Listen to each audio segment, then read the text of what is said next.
प्रकृति के नियम के अनुसार अगर आप चलते हैं, आपका जो दोपहर 12-1 बजे तक का जो समय है, सूरज जब एकदम शिखर पर होता है, वो समय आपका अग्नाशय इतना तेज होता है, उस समय आप खाना खाते हैं वो एकदम एनर्जी बनता है, नहीं तो फैट बनेगा।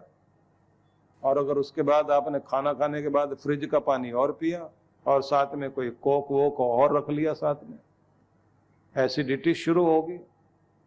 फैट जो है कमर के पास आते आते कोलेस्ट्रॉल जमा होना शुरू होगा, चीजें गड़बड़ होंगी ना। हम लोगों का रहन सहन और जीवन शैली बिगड़ी है। बेहतरीन लोगों का नियम है कि वो रात सोने के लिए है तो रात का प्रयोग सोने के लिए ही करेंगे, और सूरज की पहली किरण आने से 1 घंटा पहले, कम से कम 1 घंटा पहले तो जागेंगे। सारी प्रकृति जागती है। सूरज के उगने का जो समय होता है उससे 1 घंटा पहले सारे पक्षी जाग जाएंगे, सारे जीव जंतु जाग जाएंगे। आसमान में जैसे लाली आने लग जाती है, तालाब में जो मछलियां हैं वो भी हिलना डुलना शुरू कर देती हैं, और कलियां जो हैं उनकी मुस्कुराहट बढ़ते बढ़ते एकदम पूरी खिल जाती हैं, फूल बन जाती हैं।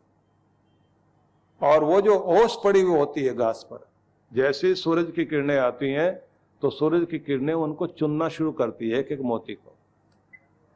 वो सौभाग्य का समय चल रहा होता सुबह सुबह। उस समय तेजस्वी, ओज वाले, ओजस्वी, वर्चस्वी, प्रभावशाली बनने का अवसर होता है।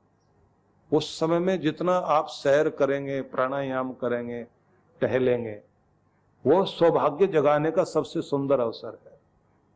बेहतरीन लोग जो है जल्दी सोकर जल्दी उठेंगे और उगते सूरज का, और उस समय जो तालाब में पड़ती हुई सूरज की किरणें, उसका आनंद लेते हैं। फूलों को खिलते हुए देखते हैं, तितलियों को उड़ता हुआ देखते हैं, पंछियों को गाते हुए सुनते हैं।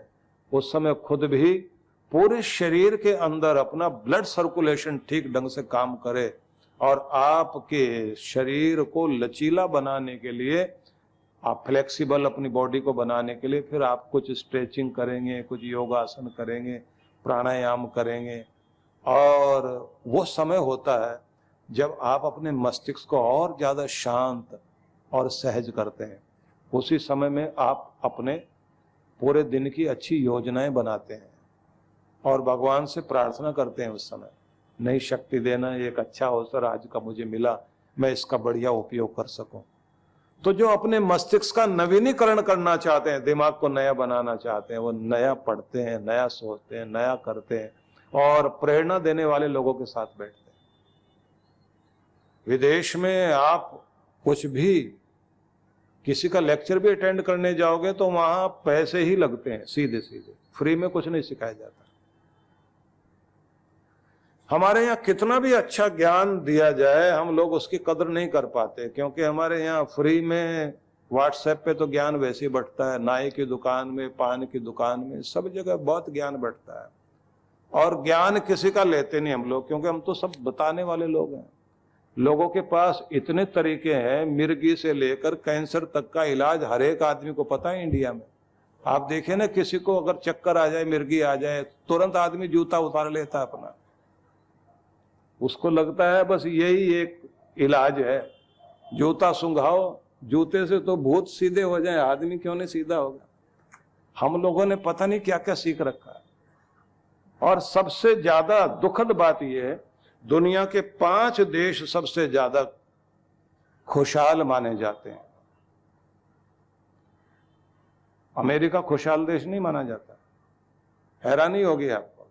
खुशहाली के जो मापदंड माने गए हैं उनमें बहुत सारी चीजें रखी गई कि जो कुछ आपके पास है उतने में संतुष्ट होकर आप चैन की नींद सोएं, आप अपने अंदर प्रसन्नता अनुभव करें, आप थैंकफुल होकर के जिए। बहुत तरह के पैमाने रखे गए हैं। उनमें आप सोचिए 5वां नंबर आता है स्विट्जरलैंड का। वो 5वां देश स्विट्जरलैंड है, जिसमें 70% बर्फ जमी हुई है और 30% जमीन खाली।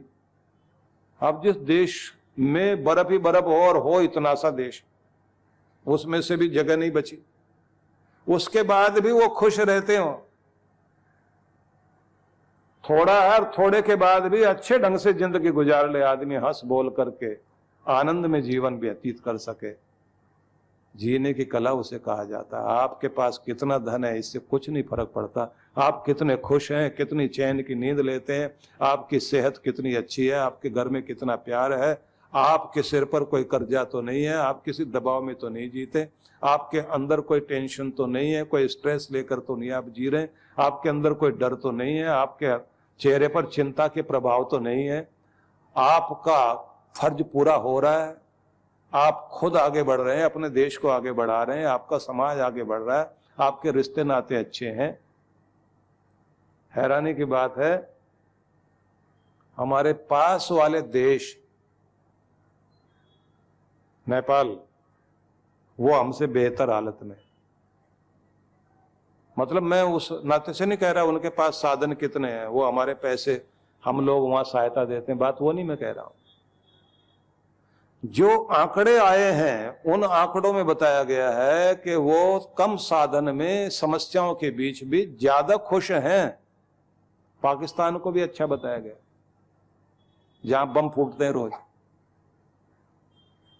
हम लोगों के पास इतना होने के बाद भी दुखी बहुत हैं, और नहीं तो पड़ोसी को देखकर जलते रहेंगे।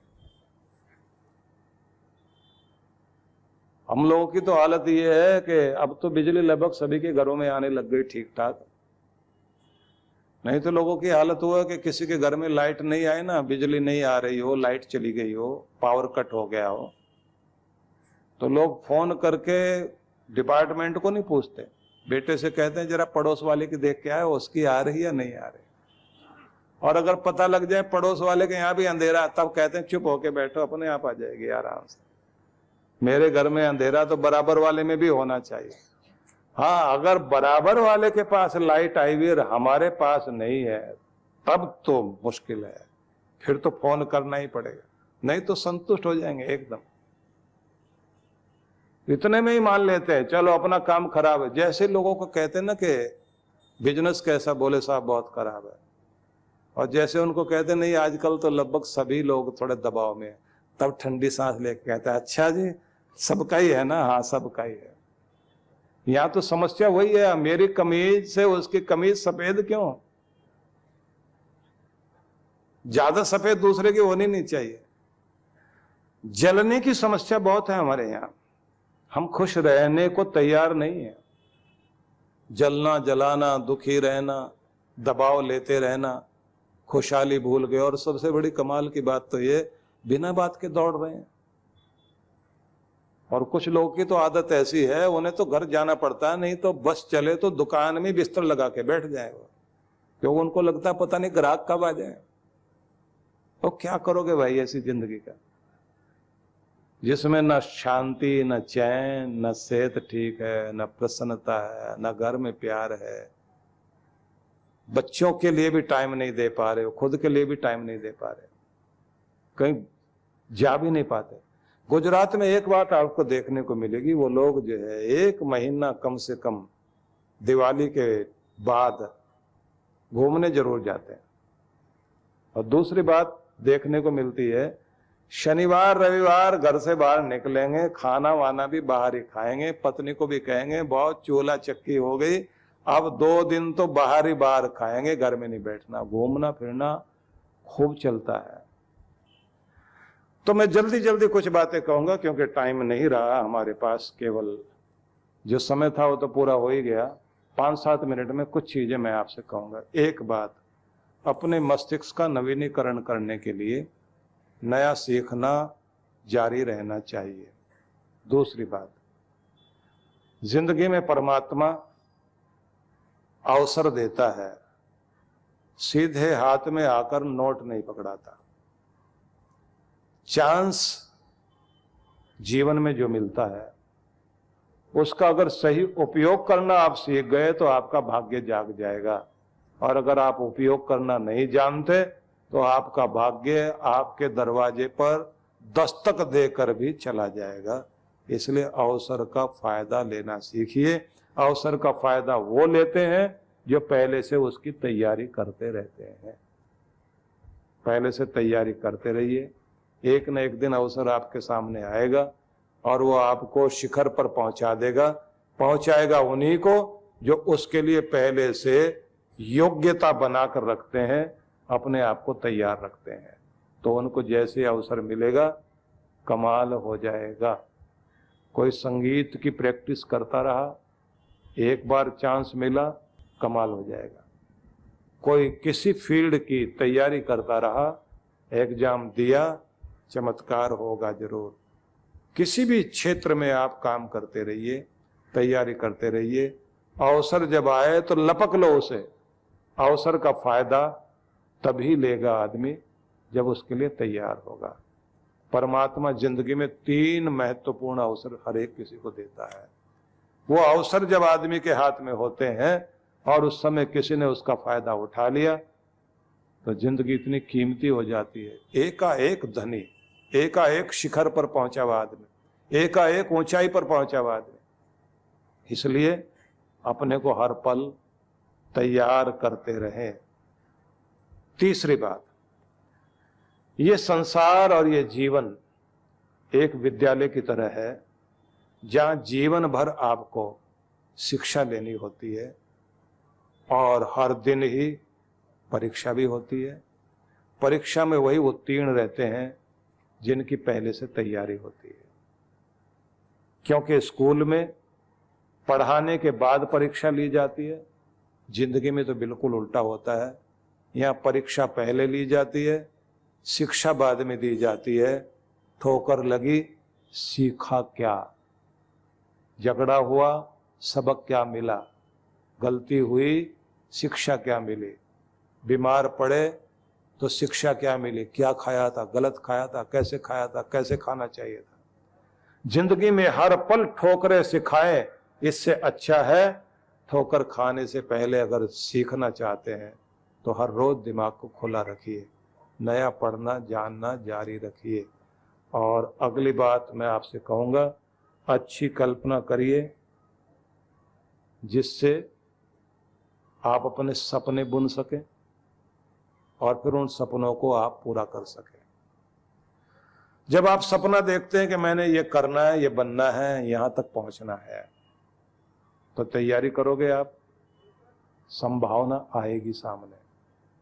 मैंने कल भी आपको कहा था कि जो लोग बेहतरीन ढंग से काम करते हैं उन लोगों के साथ एक खास बात तो होती है। बेहतरीन ढंग से काम करने की आदत हो और दुर्भाग्य आपका सब कुछ छीन ले तो भी जो आपका हुनर है, जो आपकी स्किल है, एक न एक दिन आपको फिर से अमीर बना देगी। जैसे उस बूढ़ी माता की बात बताई थी मैंने, जो अपने पति के लिए खाना बेहतरीन ढंग से बनाती थी, नई नई शैली, नए नए तरीके, लेकिन जब जिंदगी में उसके पास कुछ नहीं बचा, उसने हॉस्टल वाले बच्चों के लिए ही अपने घर में बैठकर बोर्ड लगाकर खाना बनाना शुरू कर दिया कि बेहतरीन स्वाद और स्वास्थ्यप्रद घर जैसा खाना खाने के लिए कृपया पधारें। बोर्ड पर लिखा और खाना वैसा बनाना शुरू किया, बेचना शुरू किया, और उसके बाद इतना चल गया कि वही जो दूसरों के आगे हाथ फैलाने की नौबत में पहुंच गई थी, उसी ने न जाने कितनों का भला कर दिया। और हैरानी की बात तो यह कि उसने बाद में अपनी संपत्ति एक स्कूल बनाने के लिए दी कि यहाँ एक ऐसा स्कूल बने, और उसमें उसने अपनी रेसिपी वगैरह भी लिख दी कि बच्चियाँ जो है आजकल बहुत तरह की चीज़ें और सीखती हैं, लेकिन पति का प्यार पाने के लिए अच्छा खाना भी बनाना आना चाहिए। तो उसने बच्चियों को सिखाने के लिए भी अपनी किताब बना कर दी। मैं ये कहूँगा, आप कुछ भी बेहतरीन ढंग से करोगे, विद्या कभी भी आपको निराश नहीं करती। धन आपका छिन सकता है, हाथ से खत्म भी हो सकता है, लेकिन जो हुनर, जो आर्ट, जो विद्या, जो गुण आपने सीख लिया, वो आपकी जिंदगी को कीमती बनाता है और वो कोई छीन नहीं सकता उसको। दुनिया के किसी भी कोने में जाओगे, आपका सम्मान आपकी विद्या ही कराएगी। इसलिए कुछ न कुछ नया सीखिए, अच्छा सीखिए। आपकी जिंदगी कीमती तब बनेगी जब आप इसकी कीमत समझेंगे। और आखिरी बात आपको और कहना चाहता हूं, जो बड़ी महत्वपूर्ण है, अच्छी आदतें और अच्छा अभ्यास। अच्छे अभ्यास के द्वारा अच्छी आदतें बनाइए। किसी भी आदत को प्रैक्टिस से बनाया जाता है। तो जब आप कोई प्रैक्टिस करते हैं अच्छी चीज की, मुस्कुराते रहने की प्रैक्टिस कीजिए, आप मुस्कुराते रहेंगे। रोते रहने की आदत बना लीजिए तो देखते ही पता लग जाएगा कि आप क्या हैं। आप अगर एक्सरसाइज की आदत बना लें, पढ़ने की आदत बना लें, कमाने की आदत बना लें, उसकी प्रैक्टिस करनी पड़ेगी। जो अच्छे खिलाड़ी हैं वो अपना प्रैक्टिस नहीं छोड़ते। लता मंगेशकर को लता मंगेशकर बनने में जो भूमिका रही है वो उसके 4 घंटे का अभ्यास भी था। सचिन तेंदुलकर का 4 घंटे 5 घंटे का अभ्यास था जो उसको वहां तक पहुंचा पाया। हर वो आदमी जो अपने आप को बेहतरीन बनाना चाहता है किसी भी फील्ड में, उसे 2-4 घंटे लगातार अपने काम के लिए प्रैक्टिस करनी पड़ेगी, तभी वो वहां तक पहुंच सकता है। इसलिए हर आदमी अपने को कीमती बनाना चाहता है तो खामोशी से मेहनत करिए कि सफलता शोर मचाकर आपके सिर पर मुकुट पहना दे और दुनिया आपका सत्कार कर सके। तो बहुत बहुत आशीर्वाद सभी को, बहुत बहुत शुभकामनाएं। बहुत अच्छा लग रहा है कि आप प्यार से सुन रहे हैं, लेकिन इसको जाकर नोट करना, क्योंकि ये सिर्फ सतवचन महाराज वाला सत्संग नहीं है। ये सत्संग वो है जो आपकी जिंदगी को सत्य बना सके और आपकी जिंदगी को कीमती बना सके।